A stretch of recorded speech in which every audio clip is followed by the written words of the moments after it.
sobatku semua, berjumpa lagi dengan saya di channel Love Indonesia. Di video kali ini saya akan beritahu kalian bahwa ada 5 orang warga negara Belanda pada waktu itu ikut serta memperjuangkan kemerdekaan Indonesia. Siapakah mereka? Yuk kita simak video berikut ini. Oke sobatku semua, sebelum kita mulai videonya silahkan subscribe dulu dan bunyikan loncengnya karena subscribe itu gratis. Kemerdekaan Indonesia didapat dengan sangat sulit. Selama beratus tahun orang di Indonesia, bahkan sebelum dinamai Indonesia, berjuang mati-matian agar bebas dari penjajahan.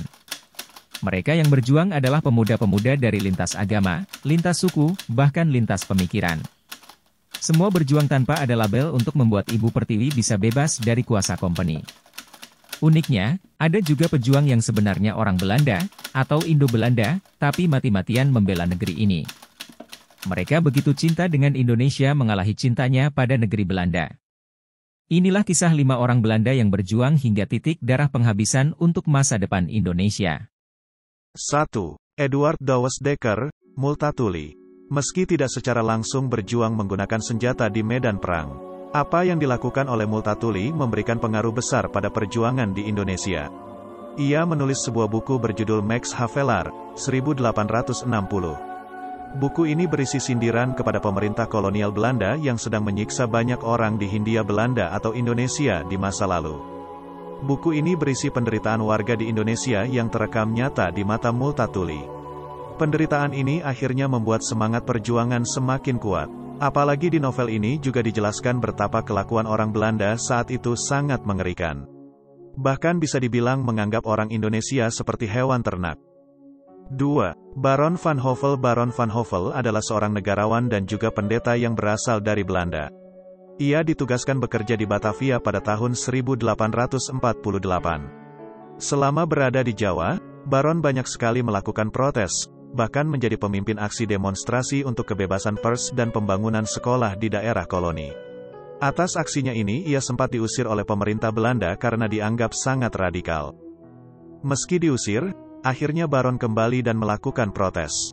Ia tidak suka dengan kelakuan Belanda yang merugikan penduduk lokal, terutama pada tanam paksa atau kultur stelsel. Baron menuntut pemberian untung yang banyak kepada para pribumi. Selain itu juga mengusahakan kesejahteraan pribumi yang salah satunya adalah pengembangan pendidikan yang layak kepada semua orang. 3. Johannes Cornelis Prinsen. Johannes Cornelis Prinsen atau yang sering dikenal dengan Ponke Prinsen adalah seorang serdadu Belanda yang sangat hebat. Ia terlibat di banyak sekali perang di Indonesia. Meski pernah terlibat perang, ia justru memihak Indonesia pada tahun 1948. Ponke sudah muak melihat aksi negaranya yang tidak mau memberikan kemerdekaan secara utuh bagi Indonesia. Bahkan terus menekan tanpa belas kasihan. Akhirnya Ponke menyeberang dan bergabung dengan pejuang Indonesia. Ia terlihat serangan umum tanggal 1 Maret tahun 1949 dengan bergabung bersama Divisi Siliwangi. Berkat aksinya yang sangat hebat ini, Ponke mendapatkan anugerah bintang gerilya dari Presiden Soekarno. Saat itu ia masih berkewarganegaraan Belanda. Bisa dibayangkan betapa hebatnya perjuangan yang dilakukan seorang Belanda untuk kemerdekaan Indonesia. 4. Muhammad Husni Tamrin. Muhammad Husni Tamrin, sosok yang kental dengan darah Belanda ini merupakan tokoh pahlawan dan pejuang Indonesia.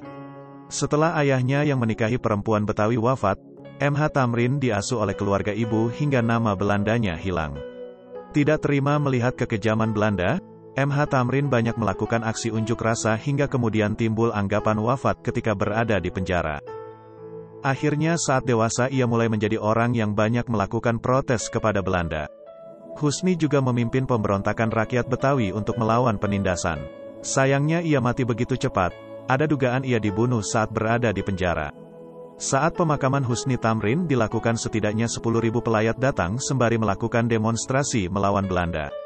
Oh ya, Husni Tamrin dianugerahi gelar sebagai pahlawan nasional Indonesia. 5. Ernest Douwes Dekker. Ernest Douwes Dekker memiliki darah Belanda dan masih kerabat dengan Multatuli. Ernest lahir dan besar di Pasuruan, Jawa Timur.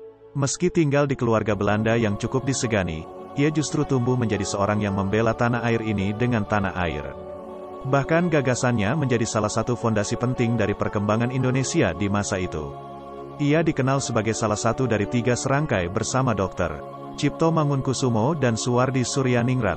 Ernest lah yang mengenalkan nama Nusantara sebagai pengganti Hindia Belanda. Atas aksinya ini ia dibuang ke Suriname oleh pemerintah Belanda. Pada pertengahan 1946 ia berjuang untuk kembali ke Indonesia. Akhirnya ia tiba di Yogyakarta pada tahun 1947. 3 tahun berselang ia meninggal dunia.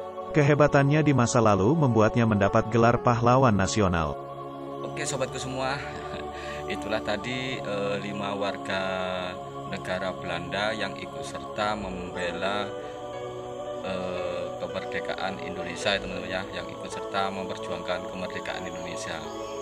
Jadi padahal waktu itu negara mereka sedang menjajah Indonesia, namun mereka malah membela negara Indonesia untuk ikut memperjuangkan kemerdekaan Indonesia gitu teman-teman ya. Oke, buat sobatku semua yang baru berjumpa dengan saya, yang baru menemukan channel ini, silahkan dukung channel ini dengan cara menekan tombol subscribe-nya dan bunyikan loncengnya agar tidak ketinggalan video dari saya. Oke sobatku, saya akhiri, sampai berjumpa esok hari lagi. Salam NKRI.